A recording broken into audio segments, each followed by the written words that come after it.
Hi ಎಲ್ರಿಗೂ ನಮಸ್ಕಾರ and welcome to ಖಡಕ್ ಸಿನಿಮಾ. ಮತ್ತೊಮ್ಮೆ ವೀಕ್ಲಿ ಅಪ್ಡೇಟ್ಸ್ ನ ಜೊತೆಗೆ ನಾನು ಹಾಜರಾಗ್ಬಿಟ್ಟಿದ್ದೀನಿ. ಒಂದ್ ಕಡೆ ಡೆವಿಲ್ ಸಿನಿಮಾ ರಿಲೀಸ್ ಆಗಿದ್ರೆ ಇನ್ನೊಂದ್ ಕಡೆ ಮತ್ತೆರಡು ಬಿಗ್ ಬಜೆಟ್ ಸಿನಿಮಾಗಳು ರಿಲೀಸ್ ಆಗೋದಕ್ಕೆ ರೆಡಿ ಆಗ್ತಾ ಇವೆ.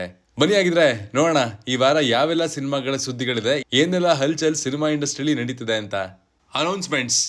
ಜಡೇಶ್ ಕೆ ಹಂಪಿ ಕನ್ನಡ ಚಿತ್ರರಂಗದ ಟ್ಯಾಲೆಂಟೆಡ್ ಡೈರೆಕ್ಟರ್ ಗಳಲ್ಲಿ ಒಬ್ಬರ ಕಾಣಿಸ್ಕೊಳ್ತಾರೆ. ಅವರ ಡೈರೆಕ್ಷನ್ ನಲ್ಲಿ ದುನಿಯಾ ವಿಜಯ್ ನಾಯಕನಾಗಿ ಕಾಣಿಸ್ಕೊಂಡಿರುವಂತಹ ಲ್ಯಾಂಡ್ ಲಾರ್ಡ್ ಸಿನಿಮಾ ಇದೇ ಜನವರಿ 23ಕ್ಕೆ ರಿಲೀಸ್ ಆಗ್ತಾ ಇದೆ. ಇದನ್ನ ಫಿಲಂ ಟೀಮ್ ಈಗಾಗಲೇ ಅನೌನ್ಸ್ ಮಾಡಿದೆ. ಫಿಲಂ ನಲ್ಲಿ ದುನಿಯಾ ವಿಜಯ್ ಅವರಿಗೆ ಡಿಂಬಲ್ ಕ್ವೀನ್ ರಚಿತಾ ರಾಮ್ ಜೋಡಿಯಾಗಿ ಕಾಣಿಸ್ಕೊಂಡಿದ್ದಾರೆ. ಮತ್ತೊಂದು ಕಡೆ ವೆರಿ ಟ್ಯಾಲೆಂಟೆಡ್ ಹಾಗೂ ವರ್ಸಟೈಲ್ ಕಲಾವಿದ ರಾಜ್ ಬಿ ಶೆಟ್ಟಿ ವಿಲನ್ ಆಗಿ ಕಾಣಿಸ್ಕೊಂಡಿದ್ದಾರೆ. ಖಂಡಿತವಾಗ್ಲೂ ಹೊಸ ವರ್ಷದಲ್ಲಿ ನಮ್ಮ ಕನ್ನಡ ಚಿತ್ರರಂಗ ಒಂದು ಬ್ಲಾಕ್ ಬಸ್ಟರ್ ನ ಸ್ಕೋರ್ ಮಾಡೋದು ಪಕ್ಕಾ ಅನ್ನುವಂತಹ ಭರವಸೆ ಮೂಡಿಸಿದೆ ಲ್ಯಾಂಡ್ ಲಾರ್ಡ್ ಸಿನಿಮಾ. ನೋಡೋಣ, ಅನ್ಕೊಂಡ ಹಾಗೆ ಸಿನಿಮಾ ಸಕ್ಸಸ್ ಆಗ್ಲಿ ಅನ್ನೋದೇ ನಮ್ಮ ಆಸೆ. ಇನ್ನೊಂದ್ ಕಡೆ 45 ಸಿನಿಮಾದ ಟ್ರೈಲರ್ ಇದೇ ಡಿಸೆಂಬರ್ 15ಕ್ಕೆ ರಿಲೀಸ್ ಆಗ್ತಿದೆ. ಈ ಸಿನಿಮಾದಲ್ಲೂ ಕೂಡ ರಾಜ್ ಬಿ ಶೆಟ್ಟಿ ಪ್ರಮುಖ ಪಾತ್ರದಲ್ಲಿ ನಟಿಸ್ತಾ ಇದ್ದು, ಅವ್ರ ಜೊತೆಗೆ ಲೆಜೆಂಡ್ ಗಳಾಗಿರುವಂತಹ ಉಪ್ಪಿ ಹಾಗೂ ಶಿವಣ್ಣ ಕೂಡ ಕಾಣಿಸ್ಕೊಳ್ತಾ ಇದ್ದಾರೆ. ಅದಕ್ಕಿಂತಲೂ ಮಿಗಿಲಾಗಿ music director magical composer Arjun Janya ಮೊದಲ ಬಾರಿಗೆ ಈ ಸಿನಿಮಾವನ್ನ ಡೈರೆಕ್ಟ್ ಮಾಡ್ತಾ ಇದ್ದಾರೆ. 45 ಫಿಲ್ಮ್ ಟೀಮ್ ಟ್ರೈಲರ್ ಡಿಸೆಂಬರ್ 15ಕ್ಕೆ 7 ಜಿಲ್ಲೆಗಳಲ್ಲಿ 7 ವಿಭಿನ್ನ ಕಾರ್ಯಕ್ರಮಗಳ ಮೂಲಕ ಅಭಿಮಾನಿಗಳೊಂದಿಗೆ ರಿಲೀಸ್ ಮಾಡೋದಕ್ಕೆ ಹೊರಟಿದೆ. ಈಗಾಗಲೇ ಸಿನಿಮಾದ ಪ್ರಮೋಷನ್ ಕೂಡ ಸ್ಟಾರ್ಟ್ ಆಗಿದ್ದು, ಟ್ರೈಲರ್ ಮೇಲೆ ಪ್ರತಿಯೊಬ್ಬರ ನಿರೀಕ್ಷೆ ಹೆಚ್ಚಾಗಿದೆ. ಯಾಕಂದ್ರೆ ಈಗಾಗಲೇ ಡಿಸೆಂಬರ್ 25ಕ್ಕೆ ರಿಲೀಸ್ ಆಗಲು ಇರುವಂತಹ ಮಾರ್ಕ್ ಸಿನಿಮಾದ ಟ್ರೈಲರ್ ಸಖತ್ ರೀಚ್ ಪಡ್ಕೊಂಡಿದ್ದು, ಅದೇ ದಿನ ಈ ಸಿನಿಮಾ ಕೂಡ ರಿಲೀಸ್ ಆಗ್ತಾ ಇದ್ದು, ಯಾವ ರೀತಿ ತನ್ನ ಟ್ರೈಲರ್ ಮೂಲಕ ಆಡಿಯನ್ಸ್ ನ ಇಂಪ್ರೆಸ್ ಮಾಡುತ್ತೆ ಅನ್ನುವಂತಹ ಕುತೂಹಲ ಪ್ರತಿಯೊಬ್ಬರಲ್ಲೂ ಕೂಡ ಹೆಚ್ಚಾಗಿದೆ. ಮಾರ್ಕ್ ಸಿನಿಮಾದ ಐಟಮ್ ಸಾಂಗ್ ಮಸ್ತ್ ಮಲೈಕಾ ಇದೇ ಡಿಸೆಂಬರ್ 15ಕ್ಕೆ ರಿಲೀಸ್ ಆಗ್ತಾ ಇದ್ದು, ಮತ್ತೊಮ್ಮೆ ಅಜನೀಶ್ ಲೋಕನಾಥ್ ಅವರ ಮ್ಯಾಜಿಕಲ್ ಮ್ಯೂಸಿಕ್ ಕೇಳೋದಕ್ಕೆ ಫ್ಯಾನ್ಸ್ ರೆಡಿ ಆಗಿದ್ದಾರೆ. ಮಾರ್ಕ್ ಸಿನಿಮಾ ಇದೇ ಡಿಸೆಂಬರ್ 25ಕ್ಕೆ ರಿಲೀಸ್ ಆಗ್ತಾ ಇರೋದು ನಿಮ್ಮೆಲ್ಲರಿಗೂ ಗೊತ್ತೇ ಇದೆ. ಸಿನಿಮಾನ ಕರ್ನಾಟಕದಲ್ಲಿ ಡಿಸ್ಟ್ರಿಬ್ಯೂಷನ್ ಮಾಡ್ತಾ ಇರೋದು KRG ಸ್ಟುಡಿಯೋಸ್ ಜೊತೆಗೆ ಸುಪ್ರಿಯಾಮಿ ಪ್ರೊಡಕ್ಷನ್ಸ್. ಈಗಾಗಲೇ ಕಿಚ್ಚ ಸುದೀಪ್ ಅವರು ಹಾಗೂ KRG ಸ್ಟುಡಿಯೋಸ್ ಕಾಂಬಿನೇಷನ್ ನಲ್ಲಿ ಪೈಲ್ವಾನ್ ಹಾಗೂ ಮ್ಯಾಕ್ಸ್ ಸಿನಿಮಾಗಳು ಯಶಸ್ವಿ ಓಟ ಕಂಡಿದ್ದು, ಖಂಡಿತವಾಗ್ಲೂ ಮಾರ್ಕ್ ಕೂಡ ಅದೇ ಸಾಧನೆಯನ್ನ ಮತ್ತೊಮ್ಮೆ ರಿಪೀಟ್ ಮಾಡುವಂತಹ ಸಾಧ್ಯತೆ ಹೆಚ್ಚಾಗಿದೆ. ಇದಕ್ಕೆ ಒಂದು ಮುನ್ನುಡಿ ಎನ್ನುವಂತಹ ರೀತಿಯಲ್ಲಿ KRG studios mark cinema release ಆಗ್ತಾ ಇರುವಂತಹ first set of theatre list ಅನ್ನ ಕೂಡ ಅಪ್ಡೇಟ್ ಮಾಡಿದೆ. ಮುಂದಿನ ದಿನಗಳಲ್ಲಿ ಇನ್ನಷ್ಟು ಹೆಚ್ಚಿನ ಥಿಯೇಟರ್ಗಳು ಆಡ್ ಆಗುವಂತಹ ಸಾಧ್ಯತೆ ಹೆಚ್ಚಾಗಿದೆ ಅಂತ ಕೂಡ ಹೇಳ್ಕೊಂಡಿದೆ. ಬಾಲಿವುಡ್ ನ one of the most awaiting cinema ಆಗಿರುವಂತಹ ಬಾರ್ಡರ್ 2 ನ ಟೀಸರ್ ಇದೇ ಡಿಸೆಂಬರ್ 16ಕ್ಕೆ ಭಾರತೀಯ ಸೇನೆಯ ವಿಜಯ್ ದಿವಸ್ ದಿನಾಚರಣೆಯ ಅಂಗವಾಗಿ ಟೀಸರ್ ರಿಲೀಸ್ ಮಾಡೋದಕ್ಕೆ ರೆಡಿ ಆಗಿದೆ. ಬಾಲಿವುಡ್ ನ ಸಾಕಷ್ಟು ಐಕಾನಿಕ್ ಸಿನಿಮಾಗಳಲ್ಲಿ ಬಾರ್ಡರ್ ಸಿನಿಮಾ ಕೂಡ ಒಂದು. ಈಗ ಮತ್ತೆ ಈ ಫ್ರಾಂಚೈಸಿ ಮುಂದುವರಿತಾ ಇರೋದು ಫ್ಯಾನ್ಸ್ ಗಳಿಗೆ ಎಕ್ಸೈಟಿಂಗ್ ನ್ಯೂಸ್ ಅಂತಾನೆ ಹೇಳ್ಬೋದು. ಇಂಡಿಯನ್ ಫಿಲ್ಮ್ ಇಂಡಸ್ಟ್ರಿಯಲ್ಲಿ ಸದ್ಯದ ಮಟ್ಟಿಗೆ ನಿರೀಕ್ಷೆಯನ್ನ ಹುಟ್ಟಾಕಿರುವಂತಹ ಅಪ್ಕಮಿಂಗ್ ಸಿನಿಮಾಗಳಲ್ಲಿ ಜೂನಿಯರ್ NTR ಹಾಗೂ ಪ್ರಶಾಂತ್ ನೀಲ್ ಕಾಂಬಿನೇಷನ್ ನ ಸಿನಿಮಾ ಕೂಡ ಒಂದು. ಈ ಸಿನಿಮಾದ ಶೂಟಿಂಗ್ ಈಗ ಅಧಿಕೃತವಾಗಿ ಪ್ರಾರಂಭವಾಗಿದೆ. ಇನ್ನು ಕಾಂತಾರ ಟೈಮಲ್ಲಿ ಕೂಡ ಬಂದಿರುವಂತಹ ಸುದ್ದಿಯ ಪ್ರಕಾರ ಈ ಸಿನಿಮಾದಲ್ಲಿ ನಮ್ಮ ಕನ್ನಡದ ಡಿವೈನ್ ಸ್ಟಾರ್ ಆಗಿರುವಂತಹ ರಿಷಬ್ ಶೆಟ್ಟಿ ಅವರು ಕೂಡ ಒಂದು ಪ್ರಮುಖ ಪಾತ್ರದಲ್ಲಿ ಕಾಣಿಸ್ಕೊಳ್ತಾ ಇದ್ದಾರಂತೆ. ಒಂದ್ ವೇಳೆ ಈ ಸುದ್ದಿ ನಿಜವಾಗಿದ್ದೇ ಹೋದಲ್ಲಿ ಖಂಡಿತವಾಗ್ಲೂ ದೊಡ್ಡ ಪರದೆ ಮೇಲೆ ಕರ್ನಾಟಕ ಮೂಲದ ಇಬ್ಬರು ಸ್ಟಾರ್ ಗಳನ್ನ ಒಟ್ಟಿಗೆ ನೋಡೋದಕ್ಕೆ ಫ್ಯಾನ್ಸ್ ಗಳಿಗೆ ಪಕ್ಕಾ ಹಬ್ಬ ಅಂತಾನೆ ಹೇಳ್ತೀನಿ. 45 ಸಿನಿಮಾದ ಬಗ್ಗೆ ಲೇಟೆಸ್ಟ್ ಅಪ್ಡೇಟ್ ಸಿಕ್ಕಿದ್ದು, ಸಿನಿಮಾದ ಡಿಜಿಟಲ್ ರೈಟ್ಸ್ ಹಾಗೂ ಸ್ಯಾಟಲೈಟ್ ರೈಟ್ಸ್ ಅನ್ನ ಜಿ ಸಂಸ್ಥೆ ಖರೀದಿ ಮಾಡಿದೆ ಎನ್ನುವಂತಹ ಮಾಹಿತಿ ದೊರಕಿದೆ. ಸ್ಯಾಟಲೈಟ್ ರೈಟ್ಸ್ ನ ಜಿ ಕನ್ನಡ ತಗೊಂಡಿದ್ರೆ ಡಿಜಿಟಲ್ ಹಕ್ಕನ್ನ ZEE5 ತಗೊಂಡಿದೆ. ಇನ್ನು ಸಿನಿಮಾಗೆ U/A ಸರ್ಟಿಫಿಕೇಟ್ ಸಿಕ್ಕಿದ್ದು, ಸಿನಿಮಾದ ರನ್ ಟೈಮ್ 2 ಗಂಟೆ 30 ನಿಮಿಷ 57 ಸೆಕೆಂಡ್ ಇದೆ.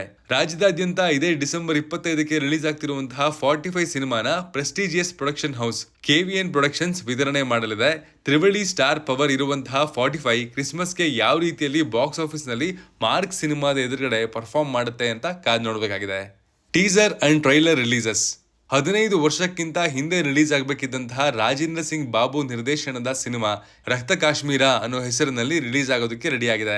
ರಿಯಲ್ ಸ್ಟಾರ್ ಉಪೇಂದ್ರ ಹಾಗೂ ಸ್ಯಾಂಡಲ್ವುಡ್ ಕ್ವೀನ್ ರಮ್ಯಾ ಕಾಂಬಿನೇಷನ್ ನಲ್ಲಿ ಮೂಡ್ ಬಂದಿರುವಂತಹ ಸಿನಿಮಾದ ಟ್ರೈಲರ್ ರಿಲೀಸ್ ಆಗಿದೆ. ಅಂದಿನ ಕಾಲಕ್ಕಾಗಿದ್ರೆ ಖಂಡಿತವಾಗ್ಲೂ ಈ ಟ್ರೈಲರ್ ಬಗ್ಗೆ ನಾನು ಹೊಗಳೇ ಮಾತಾಡ್ತಿದ್ದೆ ಅಂತ ಅನ್ಸುತ್ತೆ. ಆದ್ರೆ ಇದನ್ನ ಈಗ ಯಾಕೆ ರಿಲೀಸ್ ಮಾಡ್ತಾ ಇದಾರೆ ಅಂತಾನೆ ಗೊತ್ತಾಗ್ತಿಲ್ಲ.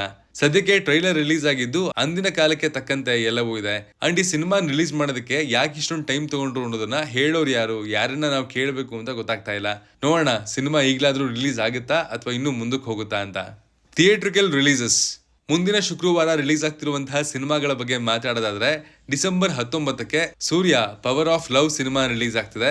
ಇನ್ನೊಂದು ಕಡೆ ರಕ್ತ ಕಾಶ್ಮೀರ ಕೂಡ ಡಿಸೆಂಬರ್ 20ಕ್ಕೆ ರಿಲೀಸ್ ಆಗ್ತಿದೆ ಅನ್ನುವಂತಹ ಸುದ್ದಿ ಎಲ್ಲ ಕಡೆ ಕೇಳಿ ಬರ್ತಾ ಇದೆ. Extras and bus. Devil challenging star Darshan ರವರ ಸಿನಿಮಾ ಕಾಟೇರ ನಂತರ 2 ವರ್ಷ ಆದ್ಮೇಲೆ ರಿಲೀಸ್ ಆಗಿರುವಂತಹ ಸಿನಿಮಾ. ಸಿನಿಮಾ ಬಾಕ್ಸ್ ಆಫೀಸ್ ಅಲ್ಲಿ ದೊಡ್ಡ ಮಟ್ಟದ ಕಲೆಕ್ಷನ್ ಮಾಡೇ ಮಾಡುತ್ತೆ ಅಂತ ನಂಬಿಕೆ ಪ್ರೊಡ್ಯೂಸರ್ಗೂ ಸೇರಿದಂತೆ ಅಭಿಮಾನಿಗಳಿಗೂ ಕೂಡ ಇತ್ತು. ಮೊದಲ ದಿನವೇ 13 ಕೋಟಿ ರೂಪಾಯಿಗಳ ಆಸುಪಾಸ್ನಲ್ಲಿ ಬಾಕ್ಸ್ ಆಫೀಸ್ ನಲ್ಲಿ ಕಲೆಕ್ಷನ್ ಮಾಡಿರುವಂತಹ ಡೆವಿಲ್ ಸಿನಿಮಾ ಆವರೇಜ್ ರೆಸ್ಪಾನ್ಸ್ ಅನ್ನ ಪಡ್ಕೊಂಡಿದೆ. ದರ್ಶನ್ ಅವರ ಅಭಿಮಾನಿಗಳಿಗೆ ಸಿನಿಮಾ ಇಷ್ಟ ಆಗಿದೆ. ಇನ್ನು ನಾರ್ಮಲ್ ಮತ್ತು ನ್ಯೂಟ್ರಲ್ ಆಡಿಯನ್ಸ್ಗೆ ಈ ಸಿನಿಮಾ ಆವರೇಜ್ ಅಥವಾ ಬಿಲೋ ಆವರೇಜ್ ಅಂತ ಕೂಡ ಅನ್ಸಿದೆ. ಹೀಗಾಗಿ ಮೊದಲ ವೀಕೆಂಡ್ ಅಂತ್ಯಕ್ಕೆ ಸಿನಿಮಾ 25ರಿಂದ 30 ಕೋಟಿ ರೂಪಾಯಿ ನೆಟ್ ಕಲೆಕ್ಷನ್ ಮಾಡಬಹುದು ಅನ್ನುವಂತಹ ಲೆಕ್ಕಾಚಾರ ಇದೆ. ವಿಶೇಷವಾಗಿ ಸಿಂಗಲ್ ಸ್ಕ್ರೀನ್ ನಲ್ಲಿ ದರ್ಶನ್ ಅವರ ಸಿನಿಮಾಗಳ ಪ್ರವಾಹ ದಿನದಿಂದ ದಿನಕ್ಕೆ ಸಿನಿಮಾ ನೋಡುವ ಸಂಖ್ಯೆಯಲ್ಲಿ ಹರಿದು ಬರ್ತಾನೆ ಇದೆ. ಬಟ್ ಈ ಮಿಕ್ಸ್ಡ್ ರೆಸ್ಪಾನ್ಸ್ ಇಂದ ಈ ನೆಟ್ ಕಲೆಕ್ಷನ್ ಕಮ್ಮಿ ಆಗುವಂತಹ ಸಾಧ್ಯತೆ ಕೂಡ ಇದೆ. ಕಾದ್ ನೋಡೋಣ. ಇನ್ನೇನು ರಿಲೀಸ್ ಆಗೋದಕ್ಕೆ ಕೆಲವೇ ದಿನಗಳು ಬಾಕಿ ಇದೆ ಅನ್ನೋ ಹಾಗೆ ಕಿಚ್ಚ ಸುದೀಪ್ ಅವರು ಮಾರ್ಕ್ ಸಿನಿಮಾಗೆ ಪ್ರಮೋಷನ್ ದಾರಿಯನ್ನ ಹಿಡಿದು ಹೊರಟಿದ್ದು ಟಿವಿ ಚಾನೆಲ್ ಗಳಿಗೆ ಇಂಟರ್ವ್ಯೂ ನೀಡ್ತಾ ಇದ್ದಾರೆ. ಕೇವಲ ಫ್ಯಾನ್ಸ್ ಮಾತ್ರ ಅಲ್ಲ, ನಾರ್ಮಲ್ ಸಿನಿಮಾ ಆಡಿಯನ್ಸ್ ಕೂಡ ಹೆಚ್ಚು ಇಷ್ಟಪಡೋದು ಕಿಚ್ಚ ಸುದೀಪ್ ಅವರ ಟಿವಿ ಇಂಟರ್ವ್ಯೂಗಳನ್ನ. ಅದರಲ್ಲಿ ಅವರು ಮಾತಾಡೋ ರೀತಿ ಹಾಗೂ ಒಂದೊಂದು ಮಾತು ಕೂಡ ನೀಡುವಂತಹ ಅರ್ಥ ಪ್ರತಿಯೊಬ್ಬರಿಗೂ ಕೂಡ ಅವರನ್ನ ಇಷ್ಟಪಡೋ ಹಾಗೆ ಮಾಡುತ್ತೆ. ಸದ್ಯಕ್ಕೆ ಅದೇ ದಿನ 45 ಸಿನಿಮಾ ಕೂಡ ರಿಲೀಸ್ ಆಗ್ತಾ ಇದ್ದು, ಇಂಟರ್ವ್ಯೂನಲ್ಲಿ ಮಾತಾಡ್ತಾ ಅದರಿಂದ ಏನು ಪ್ರಾಬ್ಲಮ್ ಇಲ್ಲ, ನನ್ನ ತಮ್ಮ ಆಗಿರುವಂತಹ ಅರ್ಜುನ್ಗೂ ಕೂಡ ಒಳ್ಳೇದಾಗ್ಲಿ ಅಂತ ಅರ್ಜುನ್ ಜನ್ಯ ಅವರಿಗೆ ಹಾಗೂ 45 ಸಿನಿಮಾ ತಂಡಕ್ಕೆ ಬೆಸ್ಟ್ ವಿಶಸ್ ಅನ್ನ ಕಿಚ್ಚ ಸುದೀಪ್ ಅವರು ನೀಡಿದ್ದಾರೆ. ಇನ್ನು ಇದೇ ಡಿಸೆಂಬರ್ 20ಕ್ಕೆ ಮಾರ್ಕ್ ಸಿನಿಮಾದ ರಿಲೀಸ್ ಈವೆಂಟ್ ಹುಬ್ಬಳ್ಳಿಯ ನೆಹರು ಸ್ಟೇಡಿಯಂನಲ್ಲಿ ನಡೆಯೋದನ್ನ ಫಿಲ್ಮ್ ಟೀಮ್ ಅಧಿಕೃತವಾಗಿ ಘೋಷಣೆ ಮಾಡಿದೆ.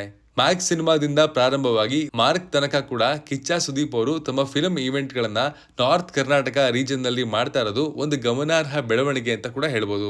ಇನ್ನು ಇದೇ ರೀತಿಯ ಇಂಟರ್ವ್ಯೂ ಕೊಡಬೇಕಾದ್ರೆ ತಮ್ಮ ಮುಂದಿನ ಸಿನಿಮಾದ ಬಗ್ಗೆ ಕಿಚ್ಚ ಸುದೀಪ್ ಅವರು ಮಾತಾಡ್ತಾ ಇದ್ದು, ಒಂದು ರಾಮ್ ಕಾಮ್ ಸಿನಿಮಾಗೆ ನಾನು ಓಕೆ ಮಾಡಿದೀನಿ, ಸ್ಕ್ರಿಪ್ಟು ತುಂಬಾ ಚೆನ್ನಾಗಿದೆ, ತುಂಬಾ ವರ್ಷಗಳ ನಂತರ ಈ ರೀತಿಯ ಸಿನಿಮಾ ನಾನು ಮಾಡ್ತಾ ಇರೋದು ಎನ್ನುವಂತಹ ಮಾಹಿತಿಯನ್ನ ನೀಡಿದ್ದಾರೆ. ಆದ್ರೆ ಡೈರೆಕ್ಟರ್ ಯಾರು, ಯಾವ ಪ್ರೊಡಕ್ಷನ್ ಹೌಸು ಅನ್ನುವಂತಹ ಮಾಹಿತಿ ಇನ್ನೂ ಬಿಟ್ಕೊಟ್ಟಿಲ್ಲ. ಈಗಾಗಲೇ ಅವ್ರಿಗೆ ಸಿನಿಮಾ ಮಾಡಬೇಕು ಅಂತ ಪ್ರೇಮ್ ಅವರು, AP ಅರ್ಜುನ್ ಅವರು ಹಾಗೂ ನಂದಕಿಶೋರ್ ಅವರು ಕೂಡ ಮುಂದೆ ಬಂದಿದ್ದಾರೆ ಎನ್ನುವಂತಹ ಸುದ್ದಿ ಇದೆ. ಮತ್ತೊಂದು ಕಡೆ ಸಂದೇಶ್ ನಾಗರಾಜ್ ಅವರು ಕೂಡ ಕಿಚ್ಚ ಸುದೀಪ್ ಅವರಿಗೆ ಸಿನಿಮಾ ನಿರ್ಮಾಣ ಮಾಡೋದಕ್ಕೆ ಕಂಪ್ಲೀಟ್ ರೆಡಿ ಆಗಿದ್ದಾರೆ ಅನ್ನುವಂತಹ ನ್ಯೂಸ್ ಕೂಡ ತುಂಬಾನೇ ಓಡಾಡ್ತಿದೆ. ಹೀಗಾಗಿ ಈ ಮಾತು ಯಾರ ಸಿನಿಮಾಗೆ ಕನೆಕ್ಟ್ ಆಗ್ತಾ ಇದೆ ಎನ್ನುವಂತಹ ಲೆಕ್ಕಾಚಾರ ಫ್ಯಾನ್ಸ್ ನಡುವೆ ಈಗ ಮತ್ತೊಮ್ಮೆ ಸ್ಟಾರ್ಟ್ ಆಗಿದೆ. ಇದರ ಜೊತೆಗೆ ಫಿಲಂ ಶೂಟಿಂಗ್ ಸ್ಪೀಡ್ ನಲ್ಲಿ ಸದ್ಯಕ್ಕೆ ಕಿಚ್ಚ ಶಿವಣ್ಣನಿಗೆ ಕಂಪ್ಲೀಟ್ ಕಾಂಪಿಟೇಷನ್ ಕೊಡ್ತಾ ಇದ್ದಾರೆ ಅನ್ನುವಂತಹ ಅನುಮಾನ ಕೂಡ ಮೂಡ್ ಬರ್ತಾ ಇದೆ. ಯಾಕಂದ್ರೆ ಕನ್ನಡ ಚಿತ್ರರಂಗದಲ್ಲಿ ಒಂದು ವರ್ಷಕ್ಕೆ ಹೆಚ್ಚಿನ ಸಿನಿಮಾಗಳನ್ನ ಮಾಡುವ ವಿಚಾರದಲ್ಲಿ ಅಥವಾ ಸಿನಿಮಾ ಶೂಟಿಂಗ್ ಅನ್ನ ಬೇಗ ಮುಗಿಸುವಂತಹ ವಿಚಾರದಲ್ಲಿ ಶಿವಣ್ಣನಿಗೆ ಕನ್ನಡ ಚಿತ್ರರಂಗದಲ್ಲಿ ಯಾರು ಕೂಡ ಕಾಂಪಿಟೇಷನ್ ಕೊಟ್ಟೇ ಇರಲಿಲ್ಲ. ಆದ್ರೆ ಕಿಚ್ಚ ಮಾರ್ಕ್ ಸಿನಿಮಾನ ಮುಗಿಸಿದಂತಹ ರೀತಿ ಹಾಗೂ ಇತ್ತೀಚೆಗಷ್ಟೇ ಇಂಟರ್ವ್ಯೂನಲ್ಲಿ ಮುಂದಿನ ವರಮಹಾಲಕ್ಷ್ಮಿಗೆ ಮತ್ತೊಂದು ಸಿನಿಮಾನ ಕೊಡೋದಕ್ಕೆ ರೆಡಿಯಾಗಿದ್ದೀನಿ ಅಂತ ನೀಡಿರುವಂತಹ ಹೇಳಿಕೆ ನಿಜಕ್ಕೂ ಕೂಡ ಕನ್ನಡ ಚಿತ್ರರಂಗದ ಬಗ್ಗೆ ಅವರು ಎಷ್ಟರ ಮಟ್ಟಿಗೆ ಡೆಡಿಕೇಟೆಡ್ ಆಗಿದ್ದಾರೆ ಅನ್ನೋದನ್ನ ತಿಳಿಸುತ್ತೆ. ಇದಾಗಿತ್ತು ಈ ವಾರದ ವೀಕ್ಲಿ ರೌಂಡ್ ಆಫ್. ವರ್ಷ ಮುಗಿತಾ ಬಂದಂತೆ ಕನ್ನಡ ಚಿತ್ರರಂಗದಲ್ಲಿ ನಿಜವಾದ ದೀಪಾವಳಿ ಸ್ಟಾರ್ಟ್ ಆಗಿದೆ. ಇದೇ ರೀತಿ ಸ್ಯಾಂಡಲ್ವುಡ್ ಹರಿಯುವಂತಹ ನೀರಾಗ್ಲಿ ಅಂತ ಹಾರೈಸ್ತಾ ಮತ್ತೆ ಸಿಗ್ತೀನಿ ಮುಂದಿನ ಕಂಟೆಂಟ್ ಜೊತೆಗೆ. Love you all. Signing off, Manu.